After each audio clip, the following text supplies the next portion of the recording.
Olá, povo abençoado, tudo bom com vocês?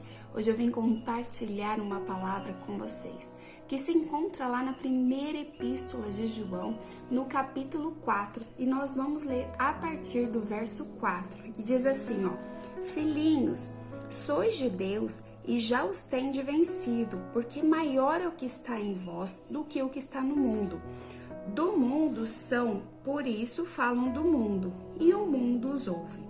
Nós somos de Deus. Aquele que conhece a Deus, ouve-nos. Aquele que não é de Deus, não nos ouve. Nisto conhecemos nós o espírito da verdade e o espírito do erro. Amados, amemos uns aos outros, porque o amor é de Deus. E qualquer que ama é nascido de Deus e conhece a Deus. Aquele que não ama não conhece a Deus, porque Deus é amor. Nisto se manifestou o amor de Deus para conosco, que Deus enviou o seu Filho unigênito ao mundo para que por ele vivamos. Nisto está o amor, não em que nós temos amado a Deus, mas em que ele nos amou e enviou o seu Filho para propiciação pelos nossos pecados. Amados, se Deus assim nos amou, também nós devemos amar uns aos outros. Ninguém jamais viu a Deus. Se nós amamos uns aos outros, Deus está em nós, e em nós é perfeito o seu amor. Nisto conhecemos que estamos nele e ele em nós, porque nos deu o seu Espírito. E vimos e testificamos que o Pai enviou o seu Filho para salvar o mundo. Qualquer que confessar Jesus Cristo é filho de Deus. Deus está nele e ele em Deus. E nós conhecemos e cremos no amor de Deus nos tem. Deus é amor. E quem está em amor está em Deus e Deus nele.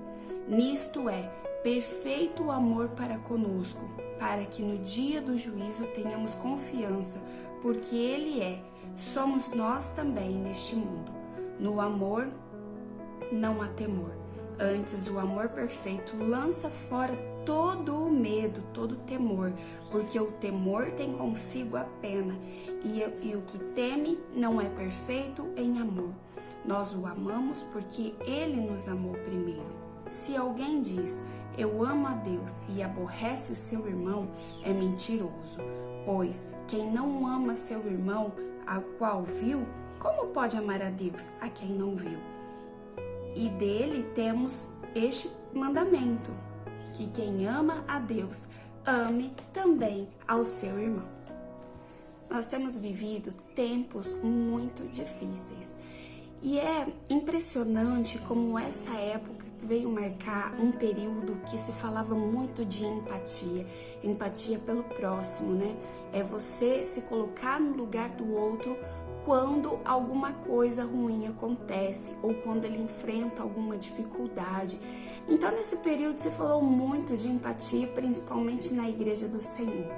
Só que era um assunto que não precisava nem ser tratado, porque a Bíblia fala muito do amor de Deus. E Jesus nos ensina que nós devemos amar o próximo como nós mesmos.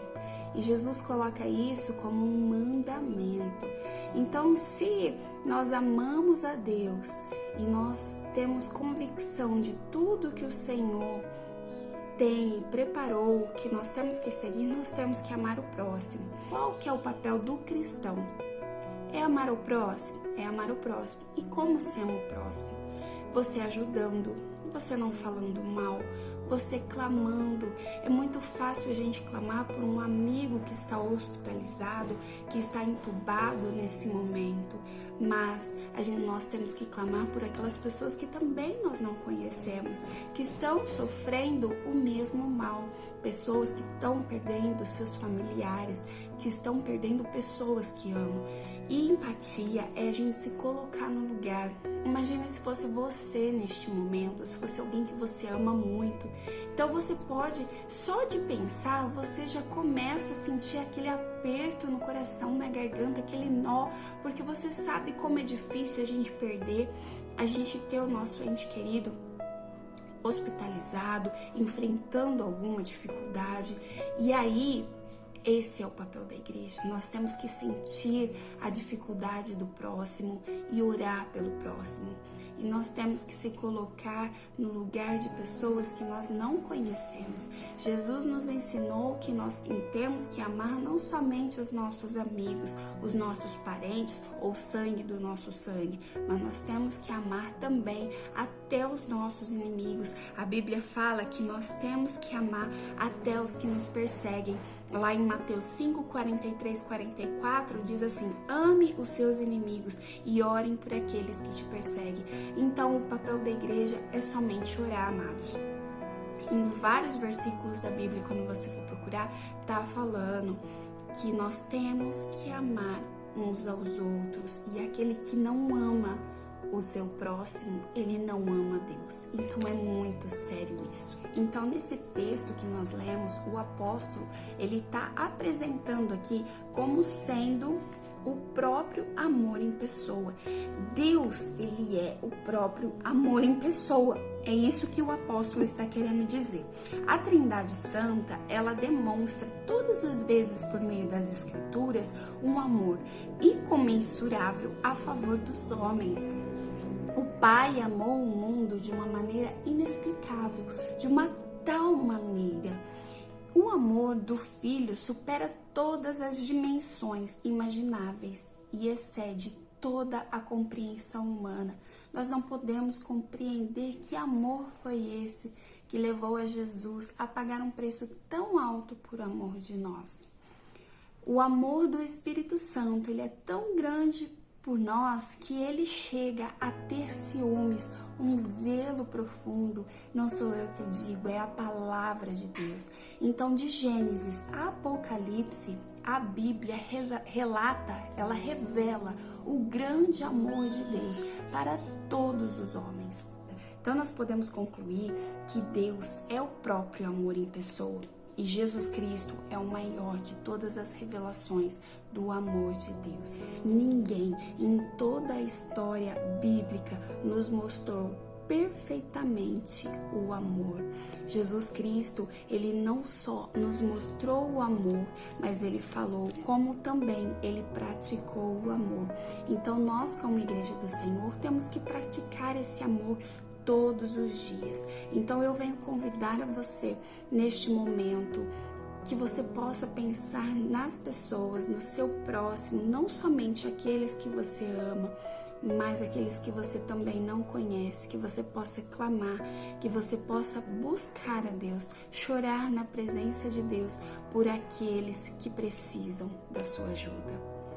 Jesus, ele nos ensinou em vários momentos, quando ele passou aqui na sua fase de humanidade, muitas vezes o Senhor percebeu como que a humanidade era egoísta, era egocêntrica, mas Jesus, com toda a humildade, ensinava a perdoar, ensinava a mostrar a essas pessoas que elas estão erradas de uma forma diferente, que era uma forma amada. O Senhor Jesus, ele poderia ter tomado várias providências daqueles que perseguiram a ele, mas ele simplesmente resolveu amar. Sabe por que ele fez isso? Para poder ensinar a sua igreja amada, a sua igreja que ele amou de tal maneira, o mundo que ele amou de tal maneira, que esse amor, quando ele é semeado, quando ele dá o retorno, as coisas podem mudar. Tudo tem o plano de Deus, tudo tem o tempo de Deus, mas a igreja precisa realmente compreender o amor de Deus. O amor de Deus foi para toda a humanidade, não foi somente para o povo de Deus, o povo separado, que muitas vezes a gente age com fervor quando fala que é o povo de Deus, mas nós temos que compreender que a humanidade precisa do nosso amor, precisa da nossa oração. Então, igreja, vamos despertar, vamos orar pela humanidade. E só assim nós podemos provar para Deus que nós o amamos verdadeiramente. É a palavra de Deus que diz: se nós amamos a Deus, nós amamos ao próximo. Então, se você quer estar preparado para a volta de Cristo, transmita amor. Passe o amor de Deus adiante. Então vamos clamar sem cessar, igreja. Vamos chorar na presença do Senhor por aqueles que necessitam, por aqueles que estão enfrentando o mal. Vamos ter fé no nosso mundo, vamos ter fé no nosso país, vamos ter fé na nossa cidade, porque nós temos um Deus que cuida de nós e com o amor nós podemos vencer toda essa barreira e Deus provar que realmente Ele é Deus. Então vamos colocar a nossa esperança nesse amor que o Senhor nos ensina a transmitir. Então, por favor, ame, igreja. Simplesmente ame. Essa é a palavra que deixo para você nessa noite. Beijos. Fiquem com Deus e até a próxima.